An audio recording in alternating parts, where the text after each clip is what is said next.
going to be talking about the transition from hybrid scanning to Gaussian splats. Ladies and gentlemen, let me welcome to the stage scan specialist and ex-Epic Games person, Christoph Schindler. Let's give it up for Christoph. Woo! Christoph. Thank you. Hi, guys. I'm super happy being able talking to you here. To me personally, I'm an independent scan artist. I mean, my work is maybe not as fancy as some of the stuff you see out there in the exhibition, like mosaic and so, but somehow my work made it to global recognition. And yeah, I'm super happy being able talking to you. So the title here is From Hybrid Scanning to Gaussian Splatting.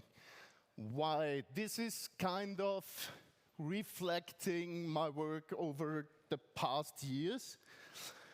I started as a photogrammetry artist, headed over to improve this tech, and yeah, finally ended up now with Gaussian splatting. Speaking about hybrid scanning, I mean, we're all professionals here, so it's potentially not brand new for you, but there is no one solution fits all approach. We all know that. And to get the point, here is a small example showing the same asset once scanned via photogrammetry purely, and another result from a structured light scanner. Both attempts has their pros and cons. Photogrammetry delivers super high quality textures, but it has a hard time with featureless objects and hard surface models. So we can see this object would need a lot of love from a sculpting artist to get it in a proper shape. On the other hand, structured light, since it's projecting a pattern on the subject, it doesn't rely on trackable features. The mesh reconstruction is beautiful, but we have usually poor texture quality from the most structured light scanners that we have out there. Means combining these two tech leads to a superior result. What you see here on the right side was one of my first testings, combining different tech. In this specific case, it was photometric light sampling plus photogrammetry. And the result, I think, is super crisp and detailed. Following this attempt, I tried to push it to the limits, building my own hybrid scanner. It's pretty much what you see out there from Rixters. So it's combining photogrammetry with structured light and photometric stereo plus polarization-based PBR scanning. You can see in this example that we are really close to a super photorealistic, fancy, one-to-one virtual copy of the scanned subject. So on the left side is the reference photograph, and on the right side you see the rendering. So I would say we are pretty close. That also works for metallic subjects, since we have a polarization-based workflow that captures cross-polarized and parallel polarized. By that, we are able to extract also the specular color, which is important for gold and other metallic surfaces. If you're interested, there is much more on my art station, yeah, there's a bunch of objects that I've been scanning over the time. Yeah, with the goal to produce best possible quality, R&D is an important part of our work. And yes, it is. It's like 50% of my work is researching, testing, looking what's new on the market, and how we could potentially implement new tech into our pipeline. And when NeRF came up, my initial idea was, is it possible to extract additional PBR data based on that approach? Since it's a volumetric capture, we have transparency, semi-transparency, and all that stuff captured with the approach. And the idea was to use that data to improve my, my pipeline, but it turned out it's much more than just that. So what you see here, the video, was one of my very first demos that I showed on YouTube.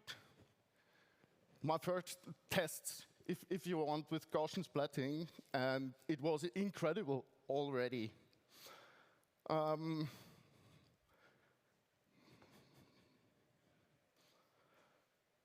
found out GS is not just another layer in my pipeline. It can stand for itself as a complete scan-to-delivery solution. The core benefit is the economy. I mean, where in a traditional pipeline, usually you have to remesh, retopo, UV, unwrap, texture, reproject, and there are many, many steps in the pipeline that are needed to produce a proper result. And you can skip most of that, if not all of that, by using Gaussian splatting. What you see here, this winter forest, is, by the way, a real-time online render using arrival space. So that's actually scanned with a PortalCam, uploaded, and now you can walk around in this forest.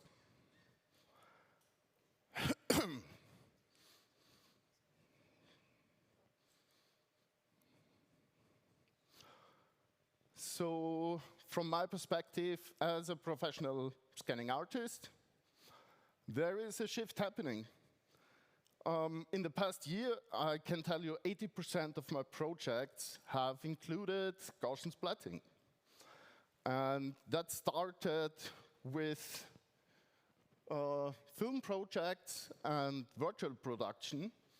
So what you see here, I mean, unfortunately, I cannot show you final footage, but this is a presentation of our first test that we did in the virtual production studio. You see on the left, this is a tiny VP studio in Vienna. And we even didn't use proper lighting or something. So this is just a quick test shot that already showed how capable this approach can be. In the meanwhile, I see more and more studios coming up with the idea of scanning their film sets. I mean, building up a film set is expensive, and after you shoot, you throw everything away. And by using an affordable scanning method to preserve all your film set makes a lot of sense.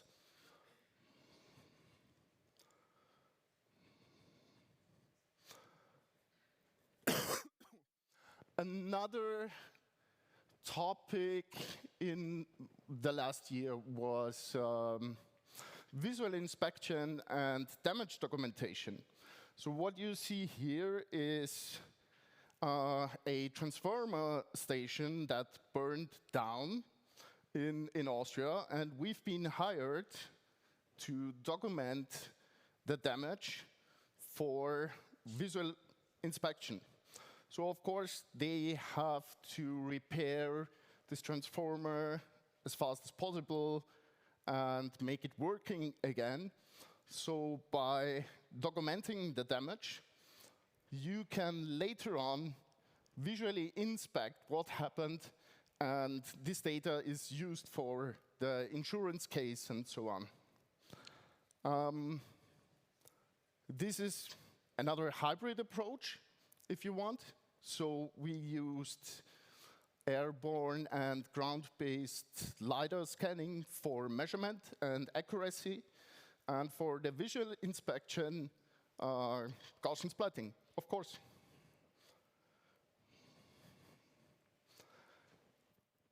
Also, a very nice project was this interactive installation on the exhibition Gateway to Democracy, where we scanned the coat of arms hall in Carinthia.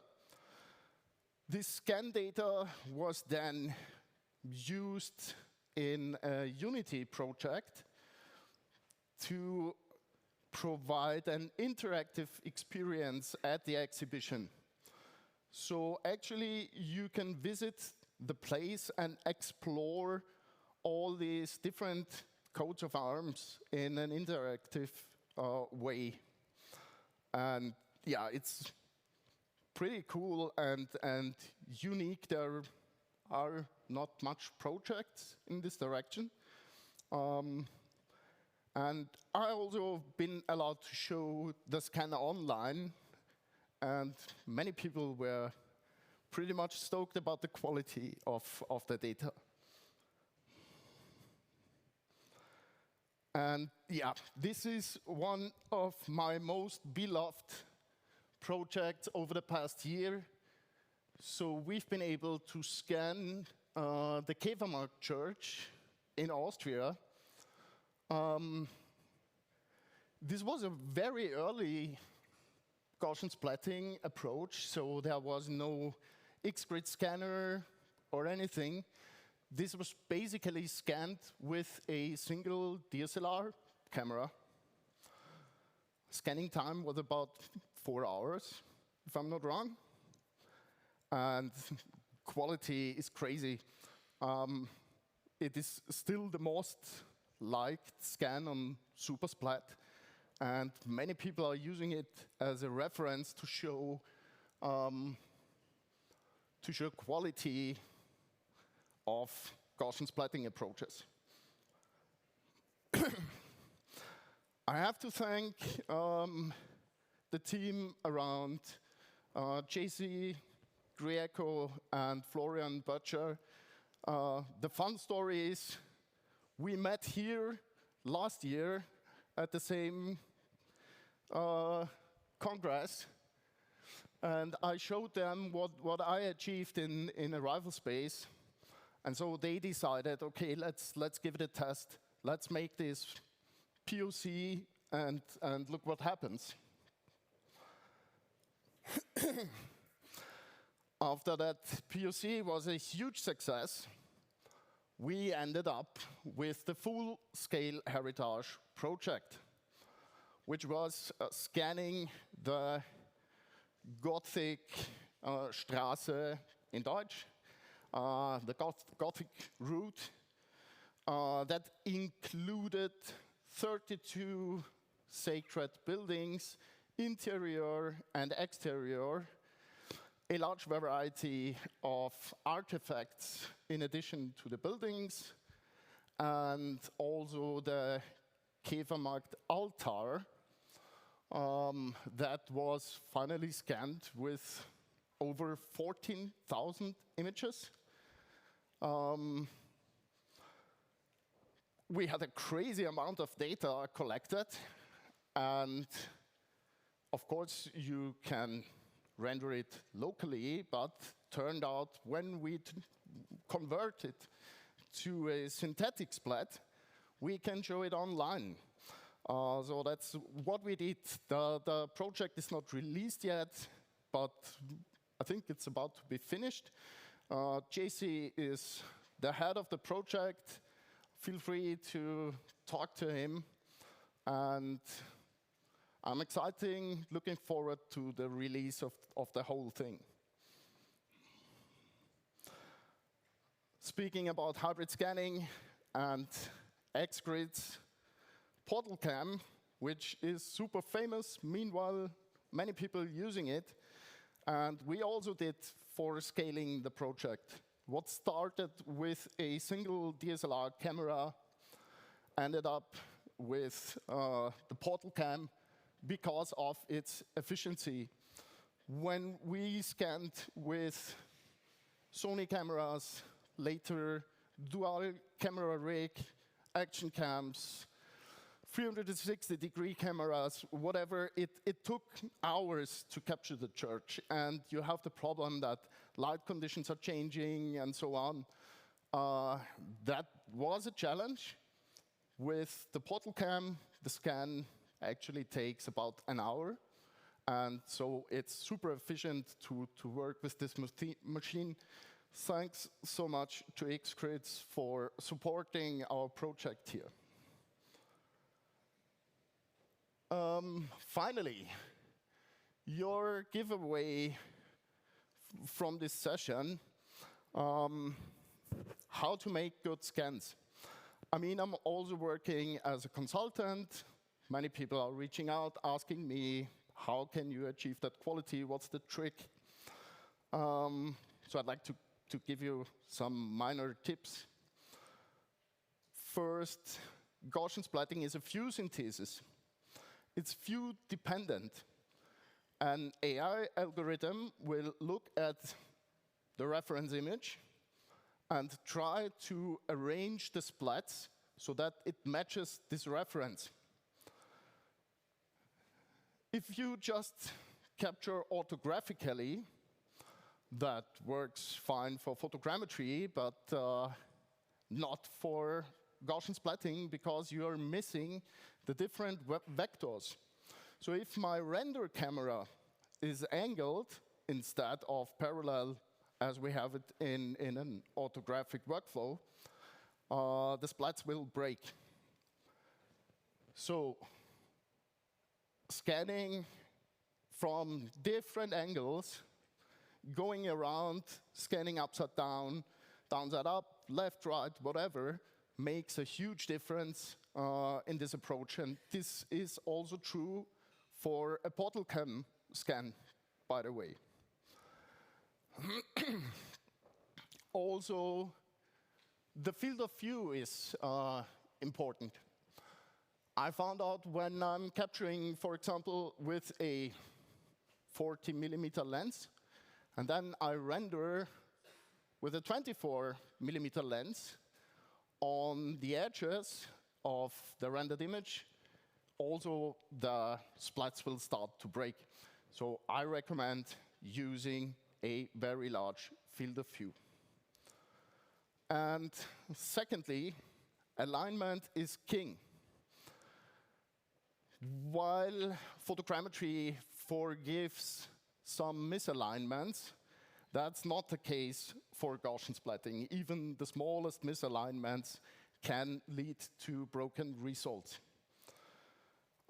So my tip here is, if you are not working with PortalCam, if you work with a DSLR camera or 360-degree camera or whatever, focus on the alignment.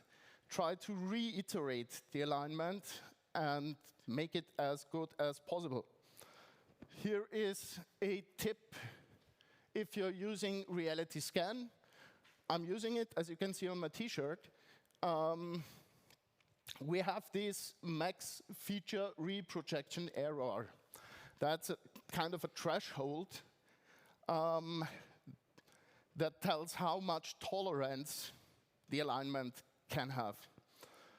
By reiterating the alignment and reducing this threshold, you can get superior alignment results. And that is really a key for Gaussian splatting. So the better the image quality, the better the alignment, the better your result will be. Looking into the future, what's next? So obviously, we see a lot going on in the AI market. And AI plus scanning is supposedly the next step. If you have worked with Visu's, Nano Banana, whatever, it's actually easy to have an image and then prompt an iteration, an image generation on top of it. The next step will be that you can do that spatially. So you have a spatial environment, you potentially will be able to upload your Gaussian splatting scan as a PLY, and then prompt some modifications to it. So logically, this will be one of the next steps that we see in the market. And the second thing I'm also involved in is Gaussian splatting entering the gaming market. So that was one of our latest projects, Forgotten Dream. That's all, or these two are on Arrival Space. Thomas, the CTO at Arrival Space, helped me working on that scene where you have relighting options in real time on your Gaussian splatting environment. This one here in the middle is a proper skate game. You should really try it out. It's so much fun. We even had some small events there. I mean, Adam Hafkin showed you, I think so, that you can log in at the same time. So it's a multi-player game.